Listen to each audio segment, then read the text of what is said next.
एक एक्स्ट्रा पराठा, एक चम्मच मक्खन, एक गिलास दूध, यही वो छोटी छोटी चीजें हैं जो धीरे धीरे आपके शरीर में चर्बी का गोदाम बनाती है। ये मोटापा एक दिन में नहीं आता, ये हर दिन की जरा सी लापरवाही को जोड़ता है। शुरुआत में लगता है कुछ नहीं हुआ, लेकिन कुछ सालों में पेट बाहर निकल आता है, कमर की साइज बढ़ जाती है और सीढ़ियां चलते सांसें फूलती है। और तब ये समझ में आता है कि जीभ की खुशी शरीर को कितनी बड़ी सजा दे चुका है। आप अपने चारों तरफ नजर घुमा लीजिए, हर गली, हर दफ्तर, हर मोहल्ले में ऐसे लोग मिलेंगे जो मोटापे के मारे हैं। 3 में से 2 लोगों के शरीर में आपको बहुत एक्स्ट्रा फैट नजर आएगा। और ये कोई इत्तेफाक नहीं है, ये हमारी प्लेट, हमारी आदतों की देन है। जब तक थाली नहीं बदलेगी तब तक हालात नहीं बदले जाएंगे। मोटापा आज देश में सिर्फ शरीर का बोझ नहीं है, ये छुपा हुआ दुश्मन है जो अंदर ही अंदर आज खा रहा है, तेजी से जान ले रहा है। वर्ल्ड ओबेसिटी फेडरेशन की रिपोर्ट ये कहती है कि दुनिया में हर साल करीब 28 लाख लोग मोटापे की वजह से दम तोड़ते हैं। वजह सीधी मोटापा नहीं, लेकिन उसी की कोख से निकली बीमारियां जैसे कि हार्ट अटैक, डायबिटीज, कैंसर, यानी हर बड़ी बीमारी के पीछे खड़ा होता है एक वजनी सच जिसका नाम है मोटापा। आप भारत भी देख लीजिए, यहां हालात और खतरनाक है। डायरेक्ट मौत भले कम दिखे, लेकिन बीमारी का दरवाजा मोटापे से खुलता है। आज देश में 10 करोड़ से ज्यादा लोग ऐसे हैं जो डायबिटीज के मरीज हैं, और इसकी सबसे बड़ी वजह यही मोटापा है। मतलब बीमारी अकेली नहीं आई, मोटापा उसे कंधे पर बिठा कर लाए। लेकिन जो सबसे डराने वाली बात है वो ये है कि अब ये मोटापा बच्चों को नहीं छोड़ रहा। लैंसेट की रिपोर्ट चीख चीख कर कहती है कि भारत का भविष्य वजन में जीडीपी से भी तेज बढ़ रहा है। 2022 तक देश में 1.25 करोड़ बच्चे थे और जो 5 से 15 साल की उम्र में ओवरवेट हो चुके थे, और अब यह आंकड़ा और ज्यादा मोटा हो गया। यानी हम सिर्फ पेट नहीं बढ़ा रहे, बल्कि आने वाली पीढ़ियों की सेहत, संभावनाओं और जिंदगी की सांसों कम कर रहे हैं। अब सवाल वजन का नहीं, जवाबदेही का है। मोटापे के खेल में सबसे गंदा खेल जो है वो तेल का है। दरअसल हम खा नहीं रहे, हम अपने शरीर में तेल को उड़ेल रहे हैं। दुनिया में सबसे ज्यादा खाद्य तेल भारत में बनता है और सबसे ज्यादा खपत भी भारत में होती है। सरसों का तेल, मूंगफली का तेल, सोयाबीन का तेल, वेजिटेबल ऑयल, सब मिलाकर हर साल 235 से 240 लाख मीट्रिक टन तेल हमारे पेट में जाता है।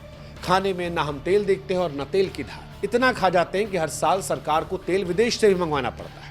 अब जब इतना घी, तेल, मक्खन शरीर में जाएगा तो लाजमी है कि मोटापा भी आएगा, और साथ में मोटे लोगों के लिए एक अलग सा बाजार भी आएगा। आज भारत में डबल एक्सएल, ट्रिपल एक्सएल वाले कपड़े फुल फैशन का हिस्सा बन चुके हैं और मार्केट में इनका अलग सेगमेंट है।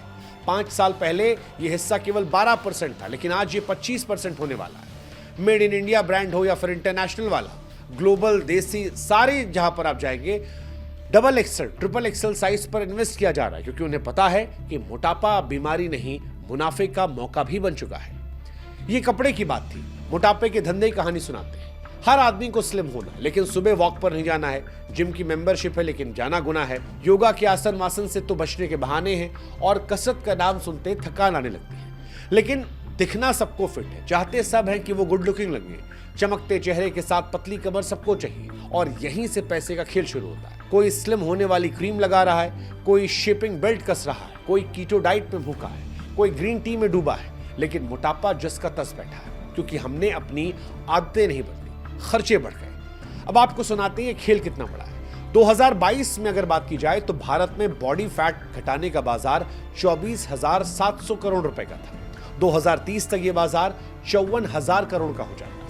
अब अगर इसमें फिटनेस इंडस्ट्री, सर्जिकल ट्रीटमेंट और हेल्थ इक्विपमेंट भी जोड़ दें तो यह आंकड़ा 2.25 लाख करोड़ तक पहुंच जाएगा। यानी पहले खा पी कर मोटे बनिए और फिर पैसे बहाकर दुबले होने की कोशिश कीजिए, और ये पूरा रैकेट चल रहा है। और इसके बाद भी दुबले ना हुए तो नए नए प्रोडक्ट खरीदिए। अब आप सोचिए कि बीमारी है या फिर बिजनेस। आंकड़ों की माने तो भारत इस वक्त वजन युद्ध में दुनिया में चीन के बाद नंबर 2 पर है। अमेरिका, जहां आबादी 33 करोड़ है, वहां 17 करोड़ लोग मोटे हैं। लेकिन मोटे होने की दर सबसे ज्यादा टोंगा जैसे छोटे छोटे देशों में है, जहां पर 72% लोग मोटापे का शिकार है।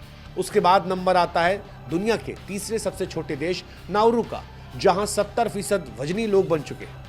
यानी मुल्क भले छोटे हैं, लेकिन पेट का विस्तार जो है वो महाशक्तियों की तरह किया जा रहा है। हजारों साल पहले भी मोटापे के बारे में चर्चा होती थी। 30,000 साल पहले की एक मूर्ति मिली है, वेनिस ऑफ विलेंडॉफ, जिसमें एक मोटी औरत की आकृति है। इससे साफ होता है कि इंसान तब भी शरीर में चर्बी जमा करने को पहचानता था। शायद इसे ताकत या समृद्धि की निशानी तब माना जा रहा था।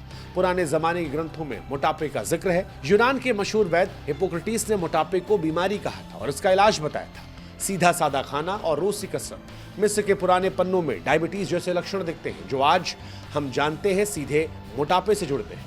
18वीं सदी में जब खाना खूब मिलने लगा तब लोगों का वजन भी बढ़ने लगा, लेकिन असली खतरा तो 20वीं सदी में समझ में आया जब पता चला कि मोटापा सिर्फ मोटा शरीर नहीं बल्कि मौत की तरफ एक बड़ा कदम है।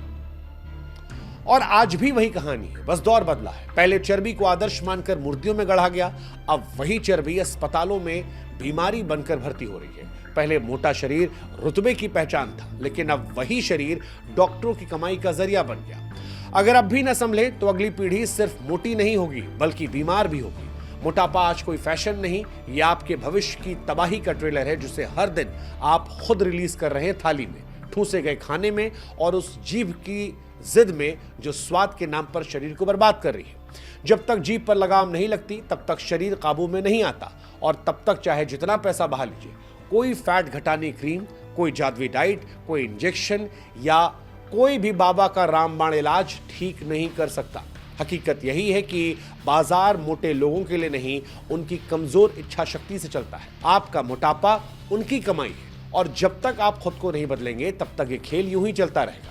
आप हारते रहेंगे, मोटे होते रहेंगे, वो जीतेंगे और अपनी जेब भरते रहेंगे। इसलिए मोटापे पर विराम लगाइए और सबसे पहले खुद पर थोड़ा काम कीजिए, पसीना बहाइए, खुद को समझाइए, क्योंकि जान है तो जहान है और फिट है तभी फ्यूचर हिट है।